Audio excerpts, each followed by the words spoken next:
Hey everyone, welcome back to another Digital Gate Studios production. Jesse, what do you got? We have some BT14 good stuff. More specifically, Box Topper Yeah, I was gonna say.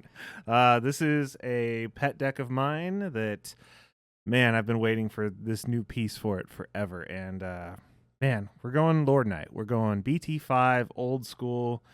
This deck used to just wreck in the old format. BT5, there was very, very few answers for it. But you needed that extra piece. And so let's jump into it.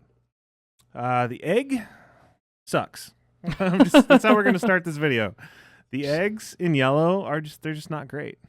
You can run the Pikmons if you want, but I feel like having 3 Digimon out is kind of wonky because when you're swinging with the Lord Knight, you typically don't. I mean, that's Not like yet. a second turn, get minus 1k, not worth it. So we're just going to go kind of borderline generic. We're going to run 4 Upamon. Mm-hmm. You're more likely, because you are going to spend a couple turns setting up your big turn into your Lord Knight. So chances are you could have 3 or less. So you might be able to get that extra draw, which is good because you're looking for rookies and warriors to play with the Lord Knight. So we're good there. Let's jump into our rookie lineup. So the rookies are the most important part of this deck because if you don't know what Lord Knight does, it plays a warrior or it plays level 3, just a generic level 3 yellow. So we're going heavy on the level 3 generic yellows because there's also another card in the deck that plays these. So we're going deep on the rookies. So first off, we're going to play the BT5 Tamers, one of the best early searchers in the game. Search top 5, grab any 2 warriors or holy warriors. So it'll grab a level 4, 5, and 6 for you. So really strong. And we have more warriors in the deck now with that promo. We have lots more warriors, lots more targets. Then we're going to jump off tribal for a little bit here, and we're going to run 3 Renamons. You don't know what this card does? I don't blame you. It's another BT5 card. I think it's like a Sakuyamon tribal card. On play, Scary Tech -1. And you're thinking, it's a 4 cost on play. You know, it's defensive, but I'll get to it in a little bit why that is actually really, really strong in this deck.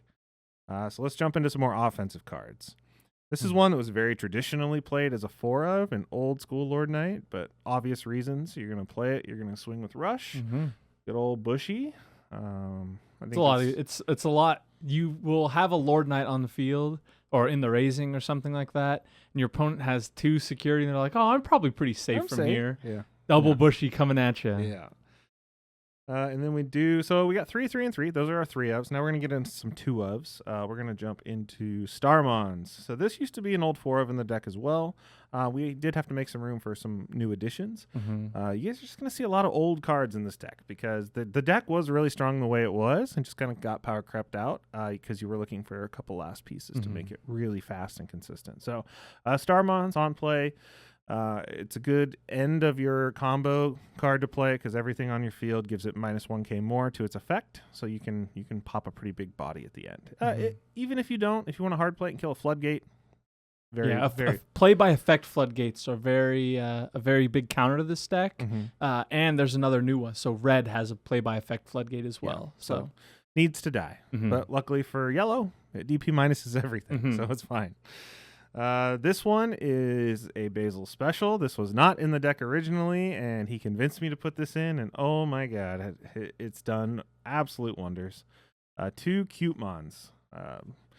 I'm a floodgate lover, and I think Cutemon and Syakumon are going to be amazing this format. Yeah. A lot of people are going to be trying out those training cards. Yeah. And these say no training cards. Yep. And no to almost everything green does. Yeah, for sure. By itself. So, and it's a 3k, which is actually pretty beefy for a floodgate. It's the same as the Chikuri and the Psych and the Solarmon. Got a little beef to it. True. And then last but not least, so that's 13 rookies. Just right there. So your opening hands in this deck are actually always pretty consistently good. Yeah. If you have to mull because you don't get a rookie, you're almost guaranteed to get it on the mull. Yeah. So a lot of keepers in this one. We do run 2 more quote-unquote rookies, but since we're playing by effect, you kind of know the deal here. It's going to be the best level 3 you want to play by an effect. It's good old Lucy. Great card. I mean, playing it for free always feels good. Recovers 1, 10k body on board. Yeah. What are you going to do? Was there a consideration for chaos mode in this deck? I looked at it, and no. And we'll get to that in a little bit. Very well. Consistently yellow is where I wanted this deck to be. Understandable. Let's get back into some more tribal. We'll get into our level 4s. We run 3 Gladiemons. This was one of the first cards in the game, aside from TK, to let you look at your security. So you run 4 Gladies on play, look at your security, grab a warrior, holy warrior, and then recover 1. Yep. So it's got a little bit more restrictions than the TK, but just doing that yellow thing, looking at your security changes Your the way. second hand. Yeah, changes the way that you play the rest of your game because you have an idea of what's in there. And you need your pieces to get this thing off the field, off the ground. So now we have an actual BT14 card coming at you. We finally got some new pieces. This one I found on a whim. I was looking through because I was running the Gato and Gato X package, inheritable swing if you have three or more. Yeah, 3 or more, minus 2K, and then the Gato X was the same thing. And then I was bindering up some of my BT14 cards, and I was like, holy crap, that cat can go away because the Centaurmon is way better. Yes. When digivolving, pop a floodgate, minus or just start your minus DP action for the turn. It's really good to throw on top of searchers. If you play the Kotemon, they set you to 3 because you have your TK, and you can play your Kote, get your search, and then digivolve for 2 and pop a floodgate. It's really good. Also, when attacking once per turn, no stipulations, minus 2K to a Digimon. So great inheritable. It just power creeps out. Yeah, the definition of power creep. Absolutely. So really strong. So that had to be an automatic 4 of. And then I was kind of messing with the tempo of the deck in some of my testing, and I found that there was kind of lacking in timing for some things, and then also kind of leaving yourself open on that big Lord Knight swing where you go wide and then it's their turn. So to counter that, took another old strategy, and we're playing 2 of the BT4 Pitomons. Oh yeah. When you're swinging with Lord Knight and you're playing level 3s like crazy, like the Renamon doesn't do anything for you on your opponent's turn, just being out there at a 3K. The Kotemon, Bushy's swinging. Starmon's does its thing on play. You don't really want to cover up the Cutemons. But Digivolves for 1, and you got a blocker. If you're a fan of the channel, we love 1 to Evo level 4s. Turbo, yeah. And if anything else, it's just a fast way to get into your Turbo. Correct. And then we do run, it doesn't come up often, but I do run 1 hybrid for game. So sometimes you do get there. Sometimes they will not see that coming in this deck. So, that's a... Yeah, you're threatening from high security numbers with this deck, which is a lot of people are not suspecting. And then now we're getting into the level 5s. And the strong thing about Lord Knight, if you don't know, if you're a newer player, it plays warriors when it swings. Well... Plays warriors or rookies. Or rookies, yes. So before, that meant that you could play a rookie, the Gladiemon, or your 1 Knightmon. So really strong in the old format. On play, minus 4K to 1 body. That's good, but the most important thing is it set up a level 5 for your for a second Lord Knight. Lord Knight. So that was really strong, but that was it. So you had to fiddle fart around and figure out what else am I going to put in there. The original, I think, was like the BT2 Angelwomon, I think was the common one. I think it was BT2. Because it was not once per turn playing a rookie. So you would swing with the Lord Knight. You could play 2 rookies. So that's cool.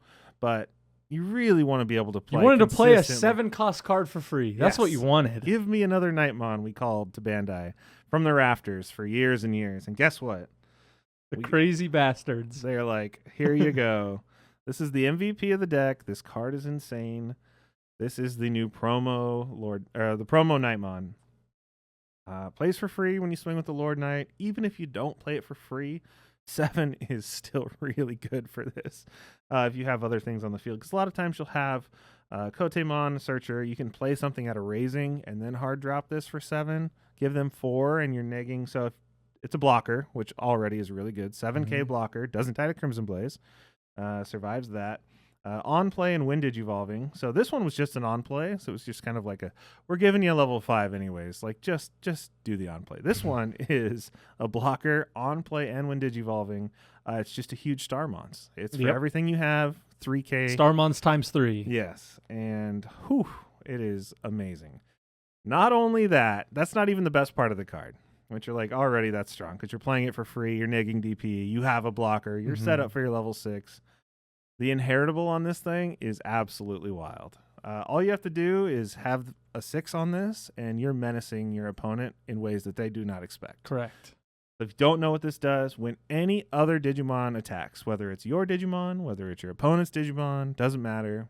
It is other? Any other when another Digimon attacks. So it doesn't count itself, but that's fine because it's going to have a Lord Knight on top of it typically that's going to play something by itself. True. When another Digimon attacks all turns, play a rookie. Bang. Absolutely insane. So that's really good. That's why we play our Renamons, because a lot of times you'll have these OTK stacks that are going to swing. They think they have game. Like, I'm going to swing unsuspend. Cool. I'm going to play a Renamon that now has security attack -1. Good luck. No checks. Try it again. Uh-oh. Yeah, and you're left with another body on board. Yeah. If it doesn't unsuspend, they're left hanging out there. If they're trying to swing like 4 checks for lethal or whatever, you're going to be like, okay, well, -1 and screw up their math. Yeah. So, not to mention, you can play a Lucamon, recover 1 to screw up their math more. You can Starmons to kill a secondary body. You can play a Cutemon if you think their turn's going to keep going, or if you don't have extra pieces and you need some pieces, who cares? The interesting thing where a lot of decks are getting these opponent turn disruption cards. Yeah. So we saw it with the Keenan, we're seeing it with the Ace cards, and now this is just another form of disruption. Yep. And if you want to activate it on your turn, all you have to do is have a Lord Knight on top of this, swing with the Lord Knight, plays out a Bushy, swing the Bushy will trigger the Knightmon, play out another rookie, and just keep going. Go crazy. Let's go nuts. So we'll just get into the main boss of the deck. We play 4 Lord Knights, the OG, the classic.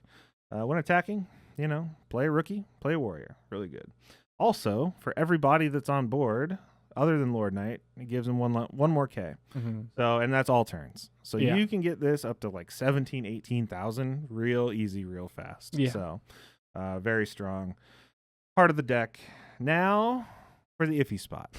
So this is one that you and I kind of go back and forth on. It just doesn't make sense to me. It doesn't make sense to you because you're not OG player. I'm my first set was Cross Hunt. Yeah. My first instinct was to go back to my first instinct, what I used to play in this deck. And so far I really like it, and I'll tell you why. It is not a strong Digimon, but it's when Digivolving effect is absolutely menacing. Because you're negging DP with almost everything all the way up to this, right? You're negging DP with the Centaurmon. You're negging DP with both the Knightmons. You're negging DP when you swing with the Centaurmon. This is -8K when you Digivolve. And with some of the training cards, spoilers, you can get into this for 1. So it's a great backup for Lord Knight. Because it's not the finishing move. No. The finishing move is going to be our good old buddy Shine Ray Ruin mode. Yeah, talk about a finishing move. So if you're going up the line in the field, you're negging a bunch of DP, and before with the Lord Knight strategy, you wanted to neg their entire board down to 0, right? That was kind of your goal, because you wanted to clear them out. You don't have to do that anymore. If just you know that you have enough memory, all you have to do is get them down to 5, and their board is absolutely just devastated. And they have a really tough next turn, right? So /Angemon, just the /Angemon alone with the Ruin mode on top will clear a 14 or a 13K. And that's if you didn't do any other shenanigans with Starmons or the Centaur or anything else. So it gives you a lot of options. So there are plenty of good level 6s you can play. We were talking before, like Venusmon and Shadow Seraphi are absolutely good contenders. They're absolutely menacing on your opponent's turn. But with the inheritable of this Knightmon, you really don't want to discourage them from swinging. Yeah, you want them to attack. You want them to attack, so you can play bodies, disrupt their board, screw up their math. So the Shadow Seraphi, they're probably not going to swing because they don't want to do Digivolve until they have lethal or come up with a different strategy to kill you. So I like Slash, but, dealer's choice. Whatever you guys want to do, there's plenty. There's not another yellow Lordknightmon to play. No, there's a purple one. There's a purple one. It's not good. Doesn't belong in here. I think we were looking at, there's a couple other ones you can play because, like I said, a lot of these cards grab Holy Warriors. So you're looking at Kentorosmon, you're looking at Dynasmon, and there's a couple of each of those. So You guys can mess around with it however you want. But Shine Gray Let Ruin us know mode, in the comments what you put as your backup level 6. Shine Gray Ruin mode is definitely the answer for the level 7. Yeah, it for is sure. absolutely insane. No one would argue that, I think. All right, let's get into some Tamers. TK is very important in this set. If you don't see TK, I don't want to say you auto lose, but it definitely, this card lets you speed things up. Also, it'll grab anything in this deck out of your security. If the Ruin mode's in security, you definitely want it in your hand. Really good. Grabs you whatever you want. So I think everyone knows what TK does. So what it does do the best, though, is set up the use of the new training cards. We run 4 of these bad boys because they accelerate the deck in insane ways. You can pretty much stall and just wait for your opponent, even if they get you down to like 3 or 2 security.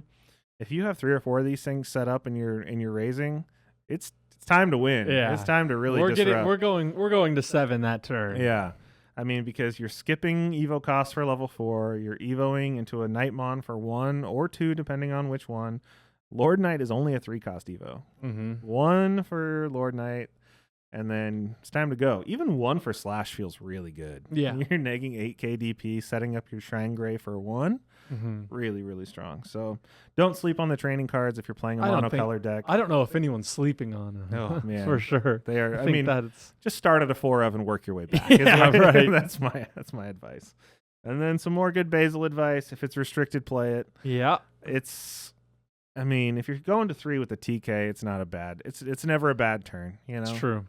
There's not a whole lot you really want to stack on your security. It's more meant for just, I mean, if you put a physical training on top of your security, it's not bad.